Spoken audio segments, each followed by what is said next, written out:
भाइयों, सनातन life channel में आपका स्वागत है। अगर हमारे चैनल की वीडियो आपको पसंद आती हो तो चैनल को सब्सक्राइब भी जरूर किया करें। भाइयों, भगवान बुद्ध की जय। हारीति बौद्ध धर्म की एक अत्यंत प्रसिद्ध और प्रेरणादायक पात्र है। उनकी कथा करुणा, मातृत्व और आत्म परिवर्तन का संदेश देती है। हारीति मूल रूप से एक यक्षिणी थी जो प्राचीन राजगृह में रहती थी। बौद्ध पौराणिक कथाओं के अनुसार हारीति के पति का नाम पंचिका था। पंचिका यक्षों के राजा कुबेर के प्रमुख सेनापतियों में से एक थे। उन्हें धन और संतान के रक्षक के रूप में माना जाता है। कहा जाता है कि उनके 500 पुत्र थे। इतने अधिक बच्चों की माता होने के बावजूद उनमें एक विचित्र आदत थी। वे नगर के छोटे बच्चों का अपहरण करके उन्हें खा जाती थी। इस कारण नगर के लोग अत्यंत भयभीत और दुखी रहते थे।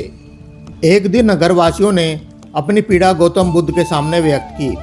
बुद्ध ने देखा कि हारीति स्वयं तो अनेक बच्चों की माता है, फिर भी दूसरों के बच्चों के प्रति उनके हृदय में दया नहीं है। उन्होंने हारीति को शिक्षा देने का निश्चय किया। बुद्ध ने हारीति के सबसे छोटे और प्रिय पुत्र प्रियंकर को, भाइयों कुछ ग्रंथों में उसका नाम अलग मिलता है, को अदृश्य रूप से छिपा दिया। जब हारीति अपने पुत्र को कहीं नहीं खोज पाई तो वे अत्यंत व्याकुल हो गई। उन्होंने पूरे नगर में खोज की, लेकिन पुत्र का कोई पता नहीं चला। अपने बच्चे के वियोग में वे रोने लगी और दुख से भर गई। तब वे बुद्ध के पास पहुंची और उनसे सहायता की प्रार्थना की। बुद्ध ने उनसे पूछा, तुम्हारे तो 500 पुत्र हैं, फिर भी केवल एक पुत्र के खो जाने से तुम्हें इतना दुख हो रहा है। सोचो, जिन माता पिताओं के केवल 1 या 2 बच्चे हैं, जब तुम उनके बच्चों को छीन लेती हो तब उन्हें कितना कष्ट होता होगा। यह सुनकर हारीति का हृदय बदल गया। उन्हें अपनी भूल का एहसास हुआ। उन्होंने समझ लिया कि जिस पीड़ा का अनुभव वे स्वयं कर रही हैं, वही पीड़ा वे वर्षों से अन्य परिवारों को दे रही हैं। बुद्ध के चरणों में गिर पड़ी और अपने अपराधों के लिए क्षमा मांगी।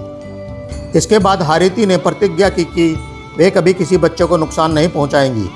बुद्ध ने उन्हें बच्चों की रक्षिका और मातृत्व की देवी के रूप में प्रतिष्ठित किया। तब से हारीति बौद्ध धर्म परंपरा में बालकों की संरक्षक, माताओं की सहायक और समृद्धि प्रदान करने वाली देवी के रूप में पूजित होने लगी।